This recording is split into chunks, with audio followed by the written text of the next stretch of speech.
भरद्वाज साहब ये द्रास से लेके दिल्ली तक ये साइकिल से यात्रा कर रहे हैं। इनके फादर साहब डॉक्टर अतुल जी, इनके दादाजी भरद्वाज साहब, इनके चाचा जी, ये सारे बेटे।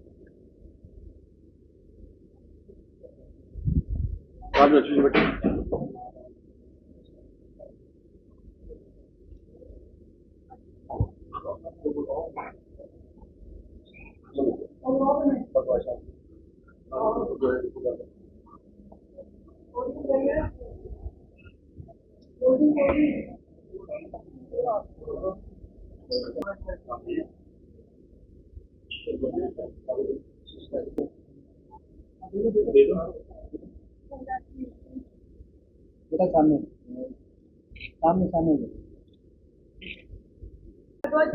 मैं 12 साल का हूँ, क्लास 8 में पढ़ता हूँ और कारगिल विजय की रजत जयंती मनाने के लिए मैंने एक बाइसिकल यात्रा शुरू करी थी। ये यात्रा 1200 किलोमीटर की है और ये यात्रा मैं उन शहीदों को नमन देने के लिए कर रहा हूँ जो कारगिल वॉर के टाइम शहीद हुए थे। तो किस तरह से आपने ये पहले भी मैंने एक साइकिल यात्रा करी थी 75वां आजादी का अमृत महोत्सव और नेताजी सुभाष चंद्र बोस की 125वीं जयंती मनाने के लिए। ये यात्रा मैंने INA मेमोरियल मोइरांग से 14 अप्रैल को शुरू करी थी और नेशनल वॉर मेमोरियल नई दिल्ली पर 15 मई को समाप्त करी थी। पूरी यात्रा में किस तरह का सहयोग लगा, लोगों का सहयोग, बाकी किस तरह से हमारे दर्शकों को बताइए। लोगों ने हमें बहुत आशीर्वाद और प्यार दिया और बहुत जगहों पे हमें आर्मी के भी कई सारे अलग अलग जगहों पर गए, उनकी तरफ से कैसा प्रदर्शन हुआ था।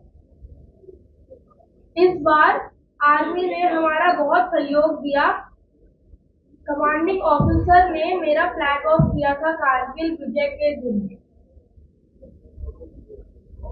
ये जब इसने ये यात्रा 2022 में जब 2022 में मैं यात्रा इसने मणिपुर मोइरांग से की थी, उसके बाद से ही किसी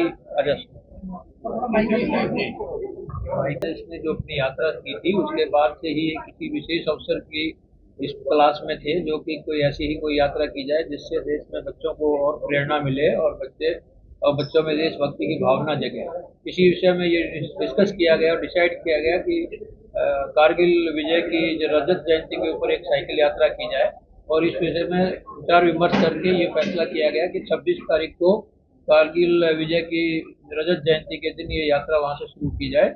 इस प्रकार से ये गाड़ी और ये हम लोग सब 24 तारीख को कारगिल पहुँच गए थे। 26 तारीख को वहाँ इसने माल्यार्पण किया और अपनी श्रद्धांजलि अर्पित की और 27 तारीख को इसकी यात्रा वहाँ से शुरू हुई और रास्ते में लोगों का बहुत सहयोग रहा, मिनिस्ट्री ऑफ डिफेंस का बहुत सहयोग रहा, आर्मी फोर्सेस का बहुत सहयोग रहा और इसने उसके बाद जोजिला वार मेमोरियल पे अपनी श्रद्धांजलि दी और उसके बाद में आके श्रीनगर में इसने बदामी बाग वार मेमोरियल पे शहीदों को सलाम प्रणाम किया और आज हम सुबह उधमपुर से चल के यहाँ पहुँचे। तो इस दौरान में नागरोटा के सैनिक स्कूल में भी इसका स्वागत किया गया, इसको आशीर्वाद दिया गया।